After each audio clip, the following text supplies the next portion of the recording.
The day I bled from my bum. Now, what a title!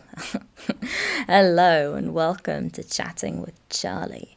I am currently taking a study break because I've been studying for ages, and I thought, hey, I was complaining before that I don't have time to make my podcast, but actually, now I am taking a study break and making this. So here goes.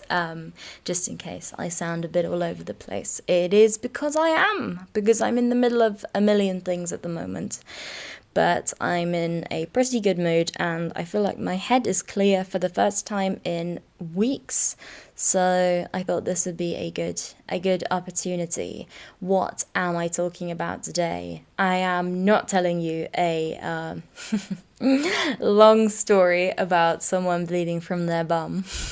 What I am talking about is how embarrassment can cost lives. And I want to talk about, first of all, sort of why do we even get embarrassed? What are some theories that we have there? Well, I say we, as if I had anything to do with them. What are theories that scientists have come up with, sort of finding the root of embarrassment, and then I will talk about some medical cases and why it's really important that we try to overcome these embarrassments. And I think talking about it is one way we can make these things not feel quite as daunting, because there are many problems that very many people have, but we feel much too embarrassed to talk about them.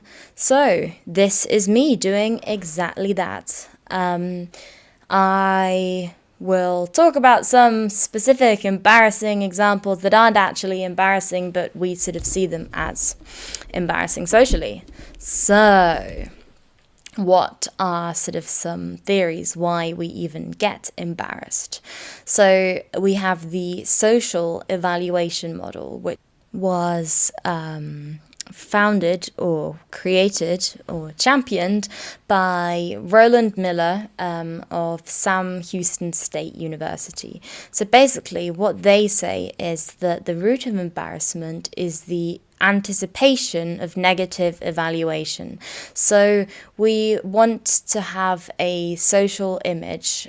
We want to be perceived as something very, positive, because we want to find people to mate with. And generally, we want to raise our offspring. We want to be liked. We want to have friends. And here, if we do something that is where we know it's going to have a negative impact of this perception by others, then we can be embarrassed. So that's sort of the one model, but then there's more. So for example, the late John Sabini of the University of Pennsylvania, and also his colleagues stated that embarrassment is likely to arise so when a person anticipates a disruption of smooth social interaction. So they then face a situation where they don't have a clear sense of the social expectations or of what's going to happen. And that means we have sort of an awkward interaction because we don't know exactly what's going to happen. So it's not that we don't know... It's not about the bad impression per se, but it's about the disruption of this interaction, that we don't actually know what's going to happen next.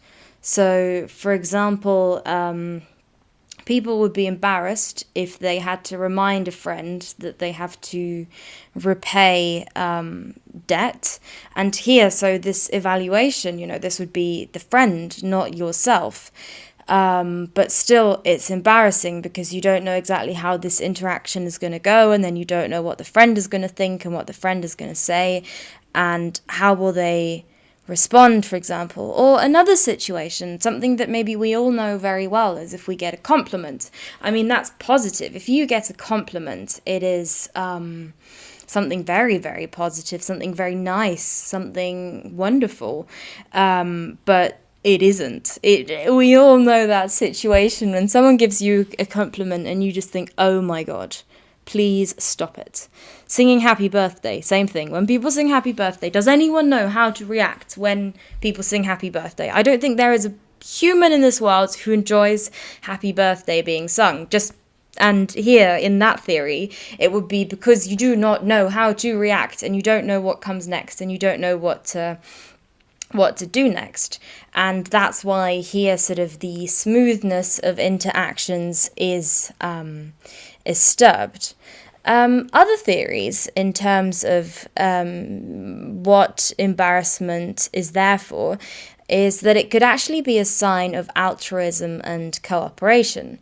So someone who is seen as being embarrassed, or embarrassment itself, may actually be taken as a sign that you're more altruistic than other people, because if you're seen showing signs of embarrassment, such as going red, for example, or genuinely someone can see that you're flustered, then other people view you as more altruistic. This is something that has been recorded in some studies. So basically, I guess this just stems from if someone sees you being embarrassed after you've done something potentially wrong, it shows that you have some sort of social awareness, and I guess that you regret it to some extent. So here we have sort of some of the potential reasons, and probably it is an amalgamation of all of these different things together. So very often in science, there isn't the one explanation, particularly when we're looking at behaviors. I mean, it's different in other branches of science, but particularly in social sciences, and when we're regarding behavior, there isn't usually the one reason, but these are just some basic things that I found were really interesting before we talk about the more sort of the implications that I want to talk about later. So another thing that I found out is that embarrassment probably serves three basic functions. So on the one hand, it's an appeasement gesture to others. So that shows that our violation was unintended and that we probably won't repeat it.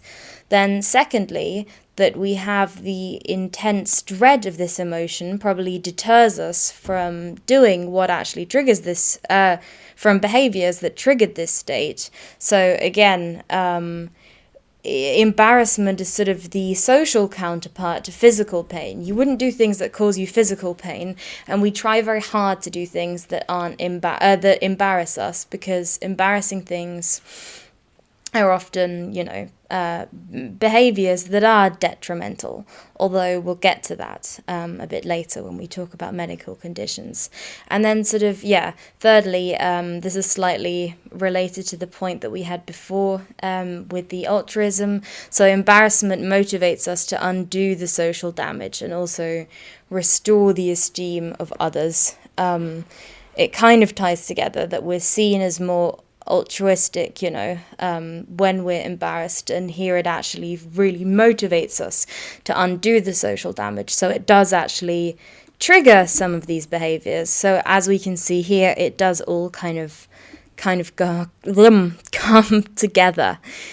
I always like talking about the brain, and I often will state certain brain regions that are responsible for certain behaviors or for certain feelings.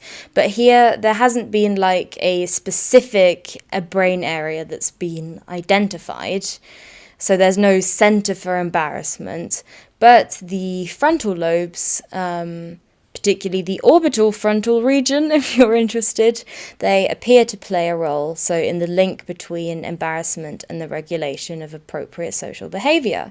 And here we can talk about my favorite topic again, ADHD, which affects primarily the frontal lobe. So here, there is a connection between what we potentially see as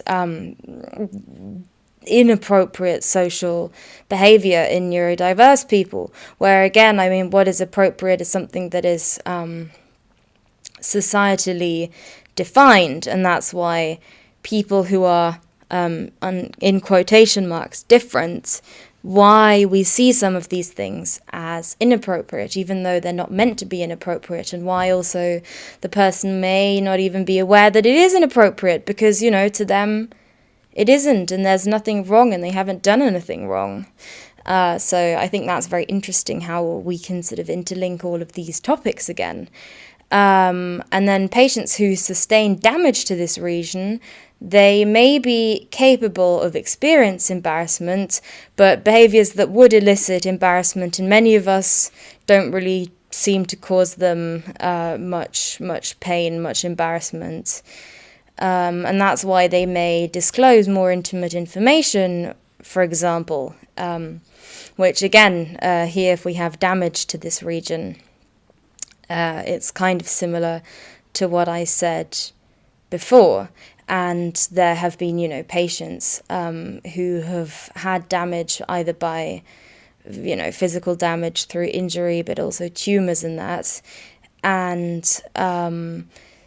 they were described by family and colleagues and friends as sort of lovely and enticing, and also as after dark, so a bit dirty, a bit naughty, because there's just less inhibition if you're not as embarrassed, which sort of I just thought is really, really interesting in terms of, I always like talking about the brain. So before we talked about embarrassment and negative feelings, and also that it serves, positive social functions due to these negative feelings. But research is now also sort of looking at the darker sides of this emotion. So people will go to really extreme lengths to avoid the possibility of embarrassment, and then they'll run the risk of causing sort of real, actual damage. And this can be damage to yourself and to others. And that's the very important thing here.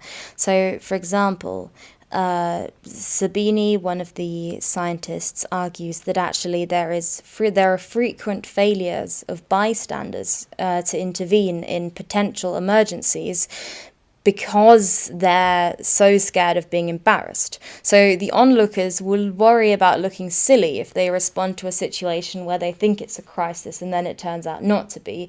So, for example, if someone's swimming and they're flailing around and they're not sure if they're just swimming, if they're just playing, or if they're actually drowning, there may be many onlookers and no one actually reacts because they don't want to look stupid. And so by any rational sense, obviously the cost of a false alarm is much smaller, but we're so scared of being embarrassed that we can actually fail to intervene, not just with others but also with ourselves, which leads me to the topic, the title of this episode, which is The Time I Bled from My Butt. Many people will be so embarrassed that they will not go to a doctor with conditions, that can be really unhealthy and that can be, very detrimental or even lethal. And this is something that can be seen in other behaviors as well. So lots of people engage in unsafe sex because they're too embarrassed to talk about things with their partner. So, for example, talking about have you been STD tested? Some people are too embarrassed to even get tested for STDs, or even just the failure to obtain, for example, condoms, because particularly younger people who are sexually active are too scared, too embarrassed to go to the supermarket or pharmacy or wherever else you go to buy condoms and to do so. And then there are people who use strategies to avoid this embarrassment. So, for example, when they're buying condoms, to actually buy other items so that you can hide them and to go shopping for them somewhere outside of your neighborhood so that people don't know that you're doing this, and all of this sort of thing. And then we have some taboo topics in our society. We have certain health conditions that are completely fine to talk about. And then there are others that come with much more stigma. And there are some evolutionary reasons for some things why we associate some diseases with a certain way of living, where we kind of put blame on the people, but also that we where we have a pathogen of aversion, which is much stronger than with other diseases. And so evolutionary, we want to protect ourselves from people who could potentially harm us. And that's why here this stigma is incredibly dangerous, because that's why almost like a fear of, for example, people with AIDS came up, and why people, even though it's not, you can't transmit it by coughing on someone or whatever, because that's not how AIDS works. People wouldn't touch AIDS patients, and people wouldn't treat them properly because they were disgusted by them, which is obviously a really, really big problem. And I want to just make clear here again, just because things have evolutionary roots doesn't mean I'm saying that I think they're right, or that it should be like that, or that it's socially acceptable. I'm just saying that it is this way, and many people get slightly uncomfortable when I say this, when I give like evolutionary explanations for things. Obviously, you don't have to take my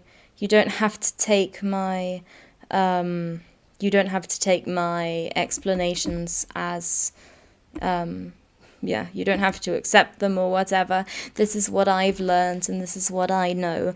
But also, just because I think that something can be explained evolutionarily doesn't mean, that we have to act the same way today, because many things have changed, and that is good, and many things should change. But unfortunately, there are illnesses that are more stigmatized. And it's the same way certain medical conditions. So we're very embarrassed to talk about, for example, diarrhea, or anything that sort of has to do with your gastrointestinal tract. I can tell you I'm gluten intolerant, for example, and every time people ask me what happens when I eat gluten, I'll sort of avoid the question and go, it affects my digestion, because you don't really want to. If you have an allergy and I can say, my eyes swell shut, that's fine. I'm not embarrassed to say that. But to say, yes, it gives you severe diarrhea and then you fart for the next 3 days, it's kind of embarrassing, isn't it?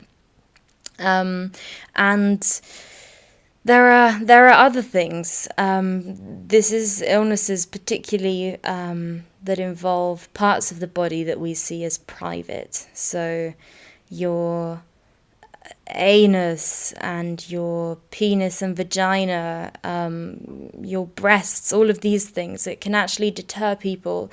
Being embarrassed can deter people from getting mammographies, from getting colonoscopies, from all of these things, from going to the gynecologist because we're embarrassed, we're uncomfortable with how our vulva looks, for example. And all of these things, can be really, really bad for your health. And that's why I said we need to talk about these things, because there is a lot of stigma. But you know what? Bleeding from your butt can be many things. They can be very dangerous things, but in most cases, it's probably hemorrhoids. So many people have hemorrhoids. Probably most people will get hemorrhoids at some stage in their life. So many people have bled from their butt before. Probably many listeners here thinking, yes, I too have bled from my butt. But we don't really want to talk about that, do we? Going to the doctor and saying, sorry, I've bled from my butt. I'm not sure why I just did that accent. It's kind of uncomfortable. It's not something we really want to do. And we regard these things as private and thus as embarrassing and something we don't want to talk about. And obviously choose the time and the place. You don't need to go and tell everyone about the bleeding from your butt, but I do think we need to talk about it more publicly about all sorts of conditions and about all sorts of things, not just necessarily, conditions. There are just topics that need to be talked about more often, because the more you do it, the less uncomfortable it gets. So yes, thank you very much for listening to my slightly all over the place episode about being embarrassed, and thank you very much for listening to Chatting with Charlie. You can find me on all my socials that I will link in the description box, and if you like what I do, if you are a fan of this podcast and you like all of the effort I put in and think you would love to support me financially, in my bio on the socials, but I can also link it in the description box, I do actually have a link to my shops where you can buy my art on t-shirts and as prints and as phone cases and all sorts. And I make a bit of money if you buy the things, so that would make me very happy, but only if you want to, and only if you think, you actually like the stuff, then obviously I would be very, very pleased. Thank you very much, everyone.